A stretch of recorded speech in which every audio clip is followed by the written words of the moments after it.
Hello and welcome to another Doctor's Assistant 1 video, and today I'm doing another Doctor Who comic book review.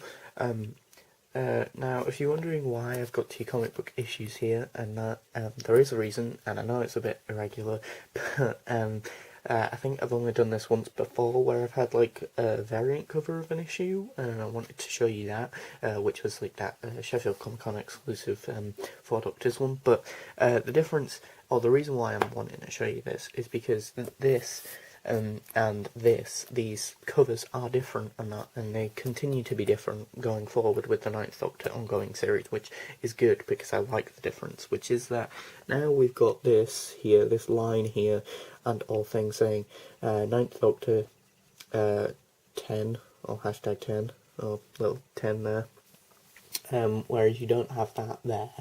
Then you've got this bit as well, like the title of the story, part 2, which makes it really easier to find out whether or not you are right in saying that this is like the most recent like sort of issue of sorts. Well, it isn't of this recording, but do you know what I mean? Like if you'd forgotten what issue this was, and then someone gave you this one, issue 10, and you were like, I don't know if this is the right one, but if you remembered the name of the story, and then remembered that this is like part 1, and then that says part 2, then yeah, it's a bit easier to remember.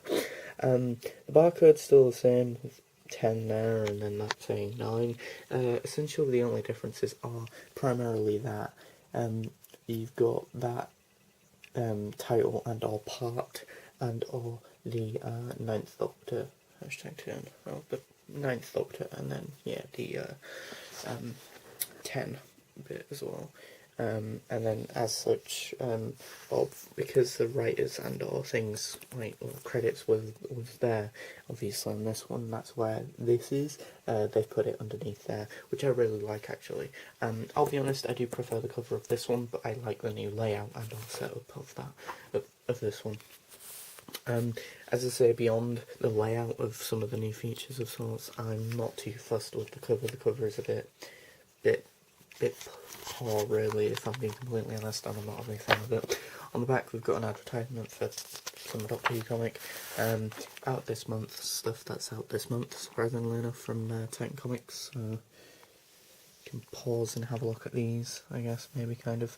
And then what I found very odd was the back of this one, you've got a black and or white drawing of the War Doctor from the 4 Doctors, which I'm not complaining about, and I mean, I love the fact that they've got a commemoration thing to John Hurt, so it says John Hurt 1940 to 2017, which I adore. I do really like it. I think I just thought it was a bit abrupt, and well, not abrupt, but just a sudden, really, reading this and then just seeing that random at the back. Digital copies and stuff, if you get it digitally. Variant covers of this one, which were both just as bad as the standard one, really. I guess out of the 3, the standard one's the best one. It's coming out next month, issue 11, March, which I do have.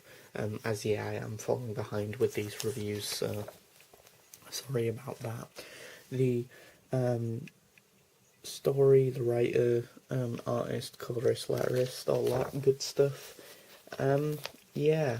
What did I think of this one? Out of this one and the last one, I have to admit I much preferred this one.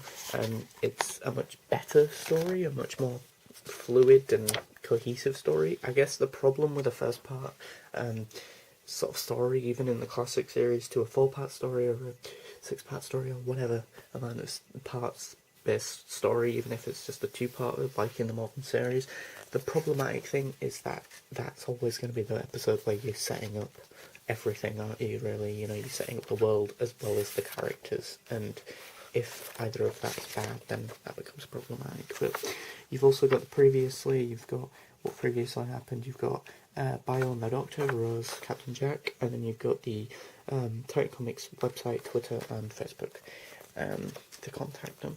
As I was saying, yeah, it's going to be problematic if the foundations are bad, then what you're building on top of will just sort of crumble, essentially,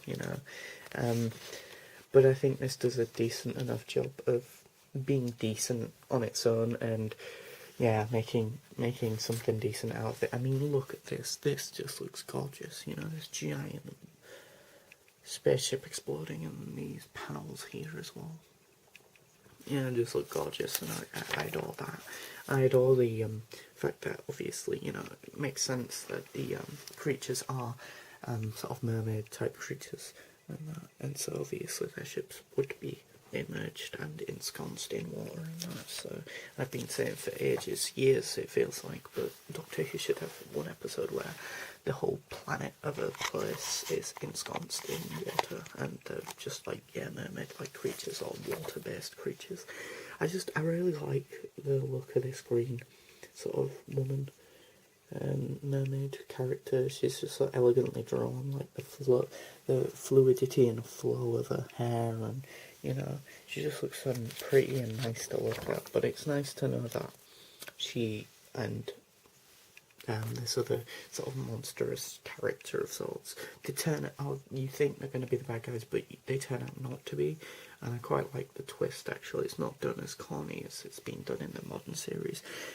We also find out some backstory about Captain Jack, and spoiler alert here, this is a big spoiler alert, so if you don't want to know what happens here, you should pause or skip the video a bit, but spoiler alert, Captain Jack leaves at the end of this one, and I do like the cliffhanger to this one. Cliffhanger to this one leads nicely into the next issue, I'm assuming.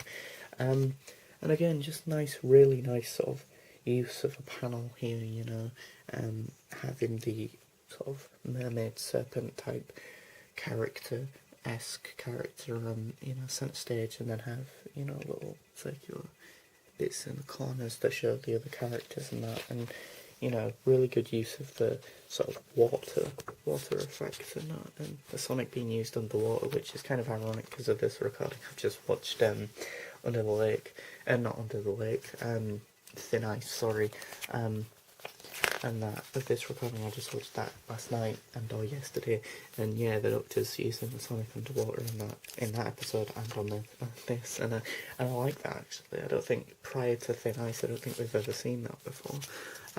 Nice, cool sort of action piece here. I'll be honest, I think he is one of the wasted characters here, and a bit pointless really.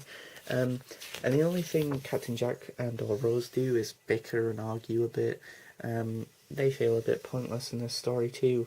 Sorry for the handshaking there. They feel a bit wasted here too, and that. But I just feel like they're there, sort of continuing on what happened last time, but then finding out that Jack did some stuff in his past, which I will spoil. And then there's friction between them two, and spoiler alert, as I say, then Captain Jack just leaves, and it's like, okay, well, that, you know, okay, that wasn't too interesting, I guess, but overall, I think it's a definitely better story. It concludes this story fairly well. It just could have been executed better or more successfully in its previous issue, and therefore could have been more interesting and could have gone in different and more fun and interesting places, but with what they had and their idea, it could have been worse. It's just an okay story, I guess. It's maybe one to miss from the Ninth Doctor ongoing series, but if you're a hardcore enough Ninth Doctor fan, then obviously this is a must-have for you. If you're on the fence about getting issue 9 and or 10, maybe it's a miss for you. Thanks for watching, comment, rate and subscribe.